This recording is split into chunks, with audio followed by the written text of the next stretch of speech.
अब हम देखने की कोशिश करते हैं कि जो द्वितीय सविनय अवज्ञा आंदोलन है किस तरीके से आरंभ हुआ। तो हमने पहले सविनय अवज्ञा आंदोलन में देखा कि हमारे जो मैदानी इलाके जो क्षेत्र थे, जैसे कि हमारा दुर्ग, बिलासपुर, धमतरी, मुंगेली आदि क्षेत्रों में जिस तरीके से कार्यकर्ताओं ने नमक बनाकर नमक कानून तोड़ा, इस और उसी प्रकार से हमारे जो जंगल सत्याग्रह स्टार्ट करके सविनय अवज्ञा आंदोलन का एक तरीके से सक्रिय भागीदारी ग्रामीण परिदृश्य ने भी दिखाई। तो अब हम देखने की कोशिश करते हैं कि द्वितीय सविनय अवज्ञा आंदोलन किस तरीके से आरंभ हुआ और गांधी जी ने किस तरीके से यह फिर से द्वितीय सविनय अवज्ञा आंदोलन स्टार्ट किया। तो जो प्रथम जो सविनय अवज्ञा आंदोलन था वह गांधी इरविन समझौते के तहत स्थगित कर दिया गया था। तो इसके बाद हम देखते हैं कि किस तरीके से गोलमेज सम्मेलन हुआ और गोलमेज सम्मेलन में गांधी जी किस तरीके से अपना रोष उत्पन्न किए और द्वितीय सविनय अवज्ञा आंदोलन आरंभ। तो हम सबसे पहले देखते हैं प्रथम गोलमेज सम्मेलन। तो प्रथम गोलमेज सम्मेलन वह 1930 को हुई यह, और इसमें मौलाना मोहम्मद अली और काफ़ी रियासतों के नेताओं ने काफ़ी रियासतों के जो शासक वर्ग थे उन्होंने प्रतिनिधि किया। और यह जो परिचर्चा थी उस समय साइमन कमीशन पर आधारित थी। तो हम इस गोलमेज सम्मेलन के बारे में उतना अधिक जानने की कोशिश नहीं करते हैं। हम द्वितीय गोलमेज सम्मेलन के बारे में जानने की कोशिश करते हैं और जो सविनय अवज्ञा आंदोलन का आरंभ यहाँ से होता है। तो द्वितीय गोलमेज सम्मेलन में कांग्रेस की तरफ से नेतृत्व हमारे गांधी जी करते हैं। तो इसी के सापेक्ष में गांधी जी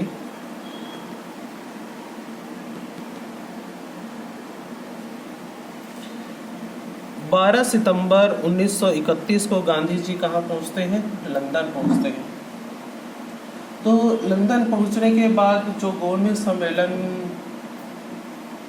का प्रस्ताव रहता है वह पूरी तरीके से सांप्रदायिकता के बेस पर होता है। हमने पहले भी देखा है कि भारत सरकार अधिनियम जो और उससे पहले रोलेक्ट एक्ट, तो इसमें उन्होंने एक तरीके से जो निर्वाचन प्रणाली में सांप्रदायिकता ला लिया था अंग्रेजों ने, तो यह भी बीज तो बीजारोपण हो गया था। तो इसका असर भी जो हमारे ये द्वितीय गोलमेज सम्मेलन में भी निखर कर सामने आए। इसमें बातें आई कि हरिजनों को भी इसमें जो निर्वाचन प्रणाली है उसमें उनको भी एक आरक्षण मिला।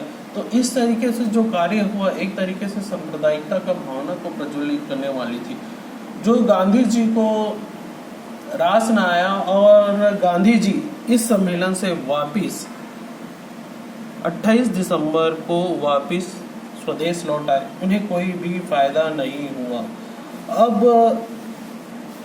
अंग्रेजों ने एक कृत्य और कर दिया कि इरविन को उन्होंने वापस लंदन बुला लिया और लंदन बुलाने के साथ उन्होंने एक नए वायसराय को भारत भेज दिया। वो वेलिंगटन थे। वेलिंगटन ही कारण था कि वेलिंगटन ने गांधी इरविन समझौते की उपेक्षा की। गांधी इरविन समझौता यह बोलता है कि हम कोई भी मतलब भारतीय आंदोलन करेंगे शांतिपूर्ण तरीके से करेंगे। अगर उनमें से अगर गिरफ्तारी होती है, सदस्यों की गिरफ्तारी होती है, तो वह एक क्रांतिकारी कहलाएंगे और इस तरीके से जो कुछ महत्वपूर्ण बातें थी ये थी, तो इसकी उपेक्षा करने लगे जो वेलिंगटन साहब है। तो इस तरीके से गांधी जी को यह रास नहीं आया, तो उन्होंने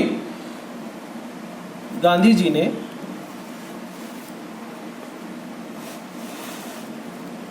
3 जनवरी 1932 को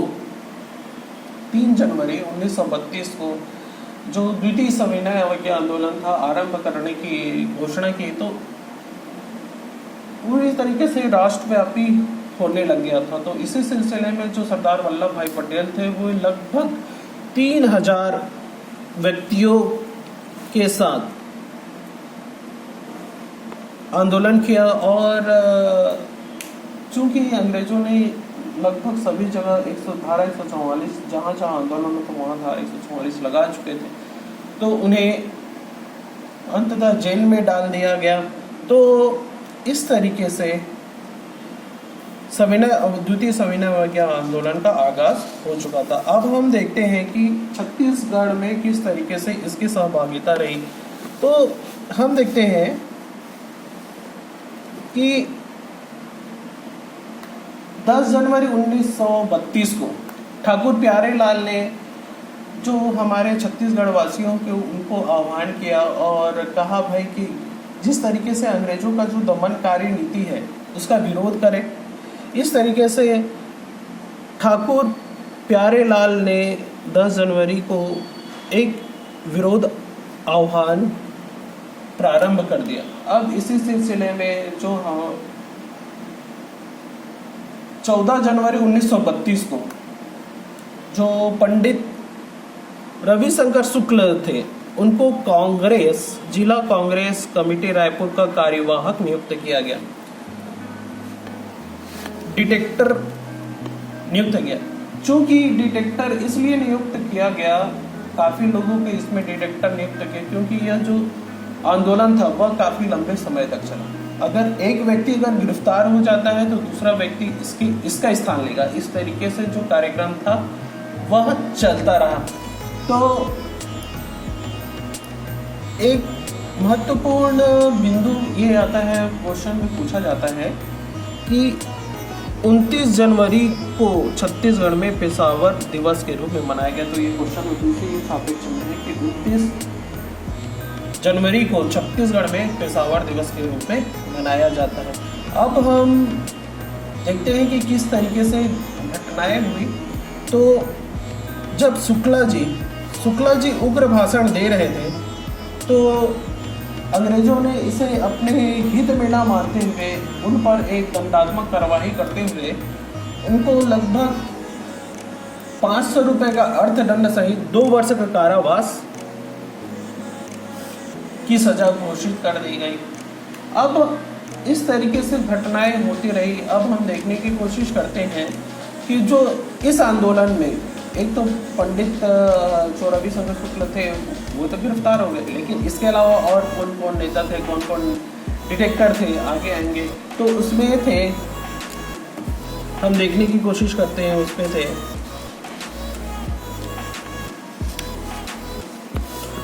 सुंदरलाल शर्मा, शंकर राव गणोदवाले, श्रीमती राधाबाई, पंडित राम नारायण मिश्र, हर्षुल। तो राधाबाई और पंडित राम नारायण मिश्र हर्षुल, राधाबाई के बारे में अभी पेशे में पूछा गया था कि कौन से तारीख को उन्होंने नेतृत्व किया, और हर्षुल के बारे में यह एक तरीके से बोला जाए कि नौटी प्रवृत्ति का इंसान, मतलब हरामी टाइप का इंसान था। उसने ये क्या करता था कि जो भी अंग्रेज चापलूस व्यापारी थे उनमें व्यापारी थे तो ये एक तरीके से पत्र में बारूद भर देते थे। और जब जो दुकानदार है उसको जो खोलता था तो फट जाता था। तो इस तरीके से जो कृत्य था यह हर्षुल के द्वारा किया गया था। तो हम आगे देखेंगे किस तरीके से। उसके बाद है नेतृत्व माधव प्रसाद परगनिया, ब्रह्मदेव दुबे और लक्ष्मी प्रसाद तिवारी।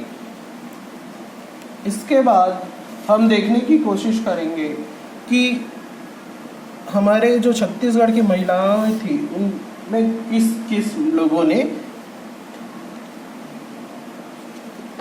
किन किन लोगों ने इसमें भाग लिया। तो हम सबसे पहले देखते हैं महिलाओं में किन किन महिलाओं ने भाग लिया। तो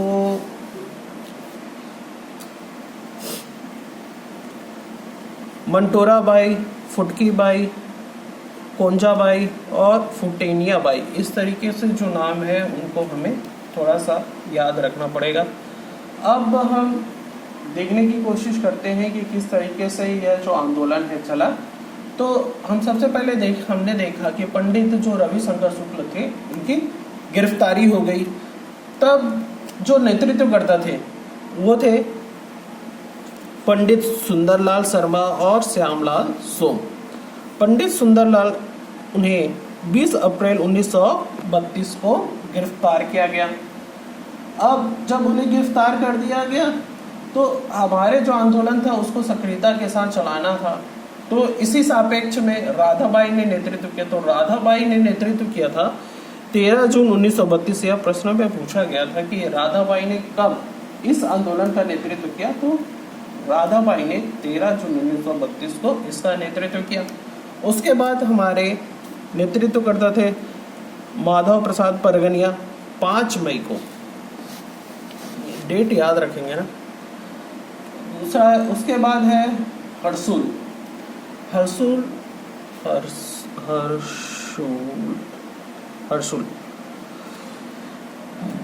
इसको राम नारायण तिवारी के नाम से भी जाना जाता है। और इनकी जो कृति थी पत्र बम योजना, तो इनके बारे में हमने पहले भी बता चुका है कि ये उन लोगों को परेशान करता थे जो एक तरीके से अंग्रेजों की चापलूसी करते थे और अंग्रेजों की तलबताली करते थे।